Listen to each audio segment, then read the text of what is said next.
The most hyped Raw of the year and perhaps the most important show for selling the WrestleMania 23 pay-per-view to the wide audience, coming with massive viewership targeted by the company on the night driven by the Trump vs. McMahon contract signing segment set to headline the show after the past week of major hype, kicking off with another Cena Michaels confrontation building up the WWE title match with Cena calling out Michaels to turn on him face-to-face with Shawn responding that he only cares about getting one more title run at this point in his career, bringing out Coachman to book them in a three-team tag titles gauntlet match with the third one being a cage match. As Raw's opening segment, despite the expected major hype for the show not seeing any additional boost to start the broadcast, with the first quarter averaging 4.9 million viewers and a below-average figure compared to most Raw shows in the past 2 months, followed by Donald Trump's limousine shown arriving to the MCI Center to start the build to the big segment of the night.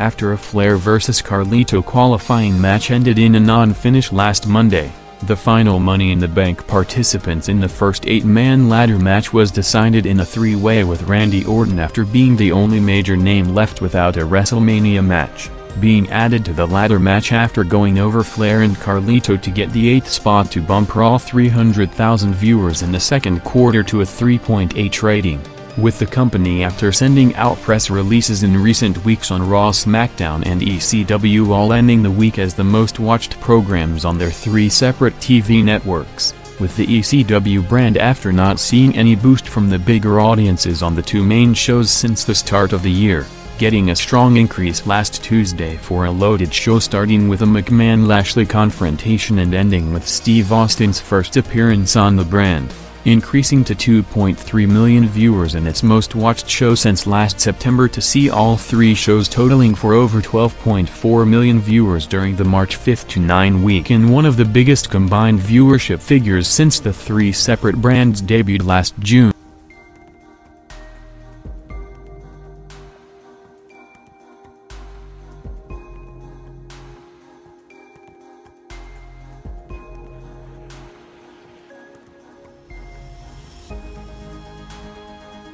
Perhaps as a surprise considering the boosted promotion coming into the show with constant commercials hyping it during the week, Raw's first hour after starting slower than expected only picking up steadily at around the same range to average 5.2 million viewers in one of Raw's lowest rated hours of the year so far in 2007, with business starting to pick up strong in the final quarter of the hour with the biggest surprise of the night, seeing Lillian Garcia introducing someone on screen reading a newspaper ad on the WrestleMania hair match before revealing himself to be Rock as the building exploded, with Dwayne Johnson after almost 3 years out of the game with his movie career taking a different path during the period in his first appearance back on wrestling television since the contract dispute with the company in January 2005. Instantly going back into Rock mode like he never left to give regular and potential new viewers a 3-minute reminder of why he was considered in a league of his own, hyping the Trump vs. McMahon match in a trademark promo done spontaneously on short notice with the WWE crew in his house filming an interview for the upcoming Greatest Families of Wrestling DVD to raise expectations on Rock's possible return to the ring in the future after it looked like a done deal over the past 2 years.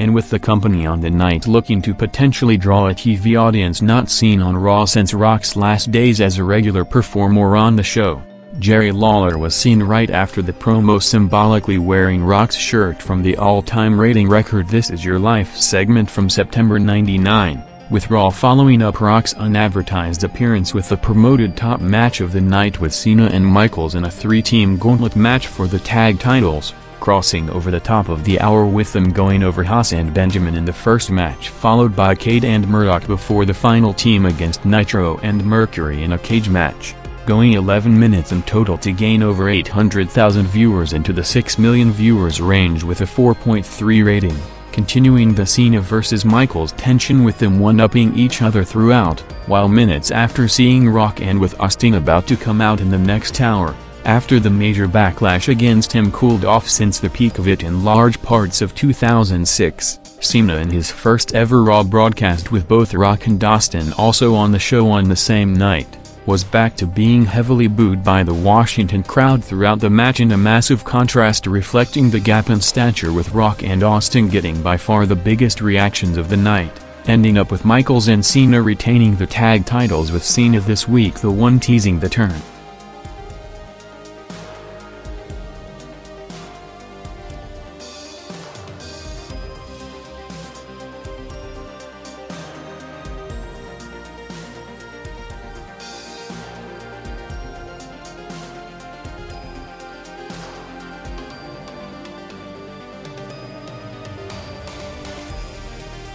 Raw maintained the entire viewership boost from the 10 p.m. tag title match with a promoted Edge vs Jeff Hardy match, turning into another angle of Edge cutting a promo refusing to wrestle in front of the Washington crowd as a way to get out of the match with him due to a jaw injury, not scheduled to work any house show or televised matches until WrestleMania to not risk further injury that will take him off the pay-per-view, setting up Edge bringing out Khali as his replacement against Hardy, with Kane interfering minutes later, followed by Mick Foley continuing the series of major names throughout almost every segment on the show after being reinstated by McMahon the previous week, making a cameo appearance to plug his book with Foley in a series of media interviews promoting it, hinting at a potential program against Johnny Nitro in an attempt to elevate him to the next level, in addition to the Foley vs McMahon match being at one point in the works for the WrestleMania pay-per-view, with him revealing that he pitched the idea of him being written off TV in the heel turn angle with McMahon and Melina last August,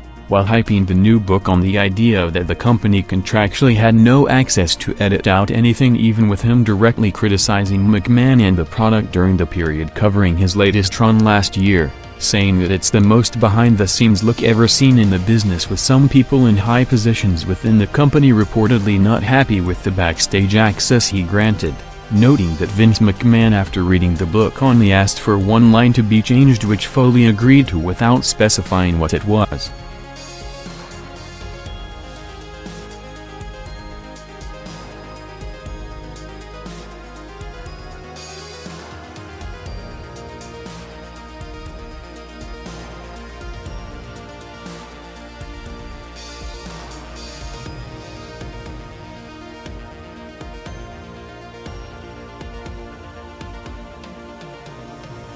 The most heavily promoted segment on WWE television in years saw Vince McMahon walking out at 10:54 p.m. for the Battle of the Billionaires contract signing, with the company after the past 2 weeks of the McMahon-Trump segments drawing in over 4-year high viewerships to hover around the 7 million viewers range, targeting a huge audience to top it on the night, with massive expectations for a viewership total not seen since the late stages of the Attitude Era boom period. Starting with Vince hyping the match, saying that unlike his other business deals, the moment Trump signs the contract he would not get out of it as he signs up to his world, introducing Umaga before calling out Trump to the ring to see him in a strategic placement, making his entrance seconds from 11 p.m. with the entire segment set to take place in the Overrun, driving Raw after a routine first-hour audience to a strong jump of over 1 million viewers in the second to a massive total of 6.3 million viewers, making it, along with the second hour on June 27, 2005, the most watched hour of Raw in almost 5 years since the second hour on the first ever WWE show on May 6, 2002,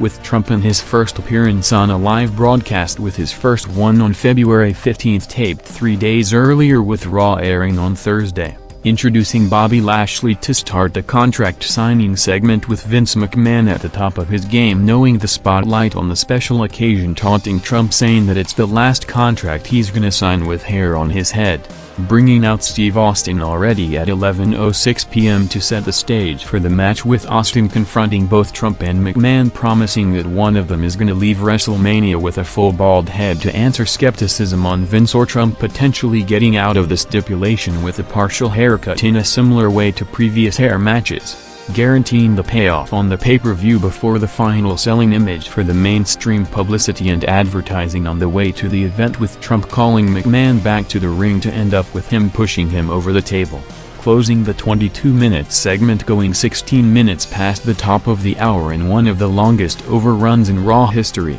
with the biggest television audience to watch Raw in almost 5 years, gaining over 1.5 million viewers for the duration of it to peak at a 5.1 rating with massive viewership of over 7.3 million viewers, making it the most watched segment on Raw since April 2002 and the highest recorded viewership for the Raw brand since the WWE name change, matching the high expectations going into the show and with all indications from business heating up for the company across the board, along with the increased international pay-per-view market with more worldwide availability than ever before. Any result would be a disappointment other than WrestleMania 23 setting the all-time overall record pay-per-view for the industry.